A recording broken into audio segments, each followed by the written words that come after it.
Assalamualaikum warahmatullahi wabarakatuh. Bagaimana kabar Ustaz? Alhamdulillah. Alhamdulillah. Bismillahirrahmanirrahim. Assalamualaikum warahmatullahi wabarakatuh.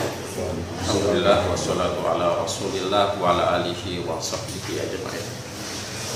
Para sahabat kaum muslimin, kaum muslimat dimanapun Anda berada, mudah-mudahan Anda yang selalu menyaksikan di channel MS Muhammad Solehan, mudah-mudahan Anda selalu diberikan kesehatan oleh Allah Subhanahu wa taala. Amin, amin. Panjangkan umur, dimurahkan rezeki. Amin ya rabbal alamin. Dan terima kasih yang sudah selalu like, share, subscribe, dan jangan lupa yang belum subscribe, di-subscribe di video MS Muhammad Solehan dan nyalakan lonceng notifikasi di sini. Oke, para sahabat-sahabat dimanapun Anda berada, kali ini di Inspirasi Mimbar Islam Penyuluh Agama Islam Kecamatan Bolak. Di video kali ini saya ingin menyajikan sebuah inspirasi kehidupan. Kali ini saya akan ingin mengangkat terkait dengan tema imam masjid. Kenapa saya ambil tema tentang imam masjid? Karena memang kalau kita lihat cenderung sekali imam masjid ini kayak seperti apa ya, pertama kurang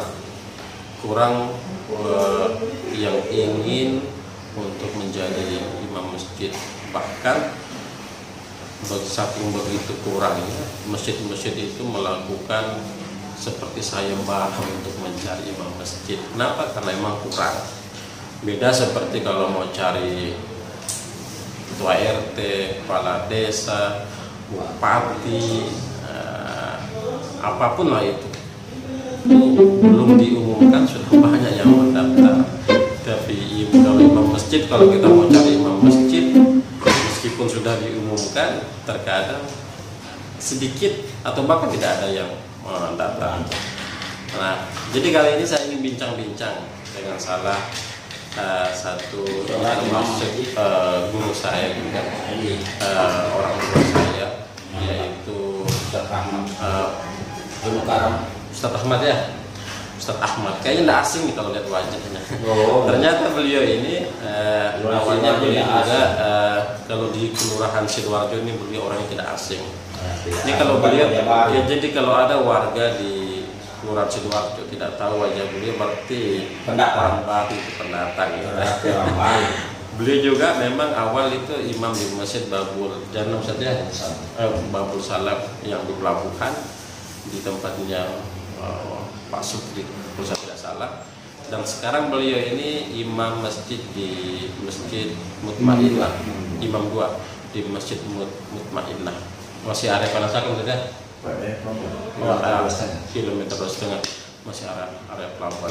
Kita akan bincang-bincang sahabat-sahabat agar Anda semua tahu bahwa ternyata imam itu begitu dibutuhkan. Nah, karena itu supaya juga ini bisa menjadi perhatian besar oleh pemerintah, supaya begitu kurangnya imam masjid setidaknya harus diperhatikan dalam bentuk insentif kayaknya, terus ada lebih kepekaan supaya imam masjid itu bisa sejahtera kayaknya. Saya rasa ini merupakan gambaran dari imam-imam masjid lain juga. Saya pernah ketemu 2 imam masjid yang ada di Kandungan, nah seperti itu. Tapi sekarang juga sudah alhamdulillah imam-imam juga sudah menerima insentif, ada bantuan lah, perhatian dari pemerintah terkait masalah insentif untuk imam, meskipun tidak besar, tapi insya Allah mudah-mudahan dengan video ini bisa memberikan pelajaran untuk kita. Bukan gaji, bukan nilainya yang dilihat, tapi keikhlasannya dan keberkahannya. Saya sapa dulu dengan imam masjid 2, imam Masjid Mutmainnah, yaitu dengan Ustadz Ahmad. Assalamualaikum warahmatullahi wabarakatuh. Bagaimana kabar Ustadz? Alhamdulillah. Alhamdulillah, syukurillah. Ustadz, kita bincang-bincang terkait masalah imam masjid ini. Ini kalau boleh tahu ini Ustadz, sudah berapa lama jadi imam masjid Ustadz? Assalamualaikum warahmatullahi wabarakatuh. Alhamdulillah wa syukurillah wa la ilaha illallah wa la hawla wa la quwwata illa billah. pertama saya ucapkan puji syukur kepada Allah Subhanahu wa Ta'ala. Juga pada siang hari ini saya masih dapat bertemu dengan sohib-sohib saya yang terus agama. Alhamdulillah terus kepada Allah Subhanahu wa Ta'ala. Baik terkait masalah sepak terjang saya sebagai imam. Saya jadi imam sejak tahun saya sudah lupa, yang jelas pada saat meninggal almarhum guru saya pada tahun 80-an Bapak Haji Misbahuddin, bulannya 90-an. Pada saat itu saya ikut dengan beliau, sering saya diajak, disuruh menjadi belajar untuk menjadi imam di masjid yang saya pernah jadi imam di Masjid Darussalam. Setelah beliau meninggal, saya mendapatkan amanah yang tentunya amanah ini saya harus jalani, saya harus laksanakan. Kenapa? Namanya juga yang namanya amanah harus kita pertanggungjawabkan. Dan itu apalagi ini persoalan masalah kepemimpinan dalam masjid sebagai imam.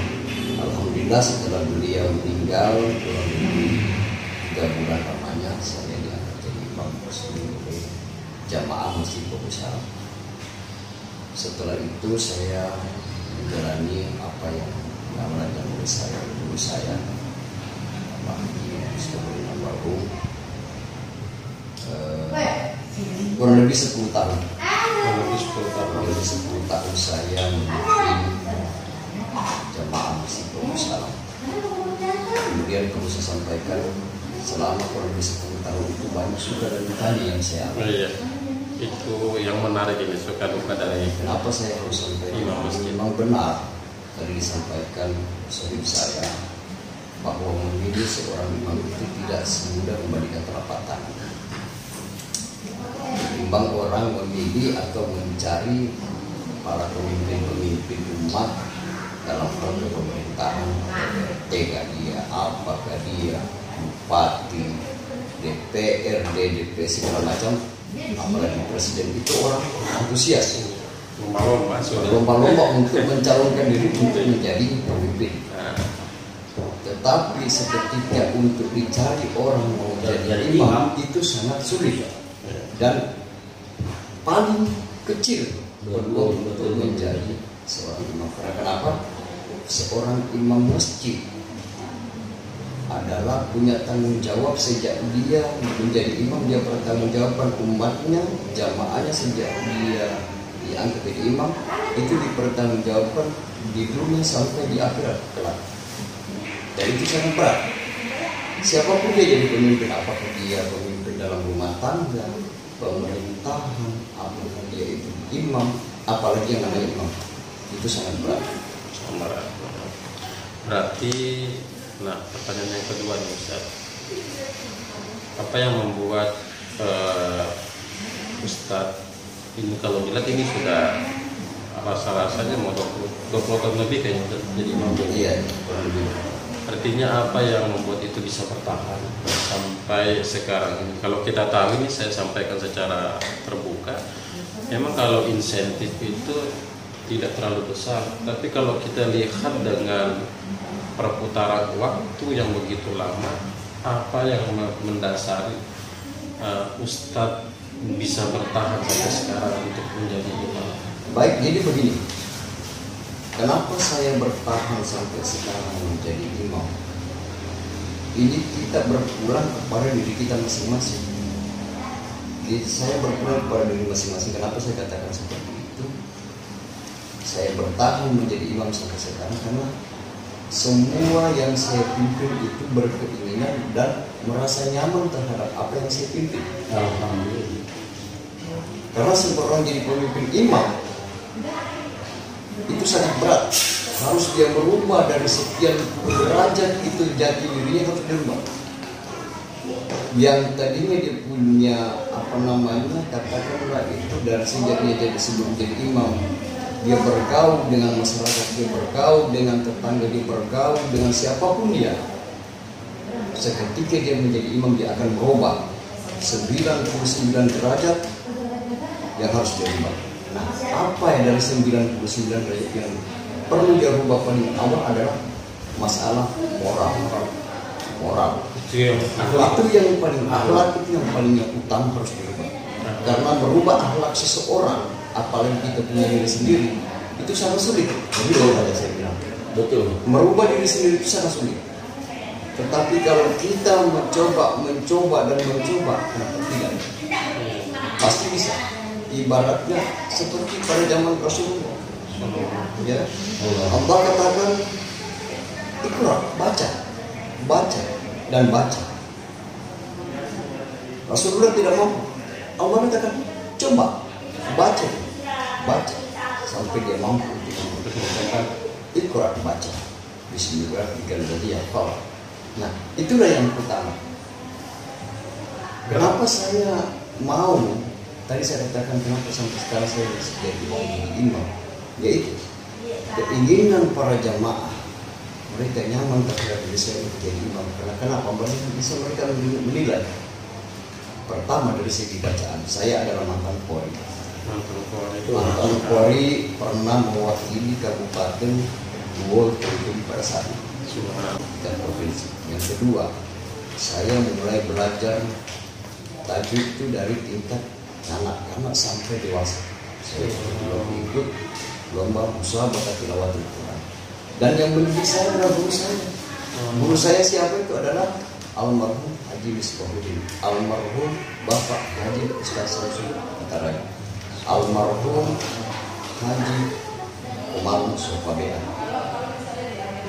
Banyak guru-guru yang saya sudah lupa namanya, sudah almarhum bahkan ada yang masih, termasuk Bapak Haji Ustaz Supardi yang pernah menjadi seorang dewan hakim Kabupaten Wonosobo pada saat itu. Insentif yang diberikan oleh pemerintah, saya tidak melihat dari apa yang diberikan, tapi saya hanya melihat apa yang menjadi beban, apa yang menjadi tanggung jawab saya sebagai seorang pemimpin apalagi. Berarti sahabat-sahabat, ini ada beberapa aspek yang bisa kita petik. Yang pertama, betapa besar amanah yang diberikan oleh Allah, dan yang kedua amanah yang diberikan kepada masyarakat itu beliau. Yang kedua, kedisiplinan ini penting. Beliau mengajarkan kepada kita tentang disiplin terhadap masyarakat. Masyarakat inginkan seperti ini, butuh seperti ini, maka waktu apapun yang kita lakukan di luar, pasti kita akan mengutamakan masyarakat.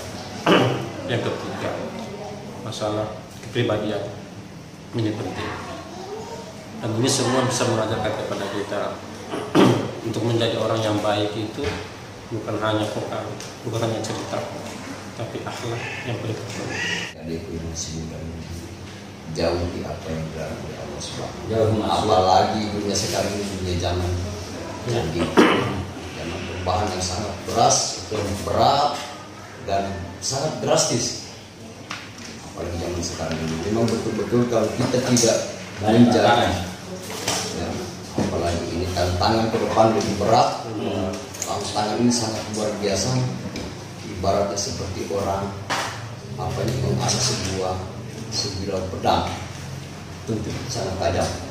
Nah, itulah harapan saya sebagai orang atau juga yang sama dengan tadi yang pernah menjadi seorang anak muda. Tinggalkan apa yang dilarang oleh Allah Subhanahu. Mendekatkan juga kepada Allah. Apalagi kita masih punya orang tua, doakan orang tua. Karena tanpa mereka kita tidak punya apa-apa. Subhanallah. Inilah bentuk eksklusif bincang-bincang saya, penyuluh agama Islam Kecamatan Magelang dengan Imam Masjid Mutmainah Ustaz Ahmad.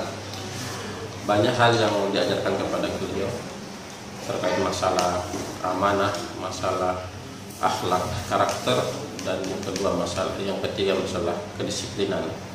Yang paling terpenting adalah seorang imam itu adalah orang yang begitu dekat dengan Allah Subhanahu wa Ta'ala.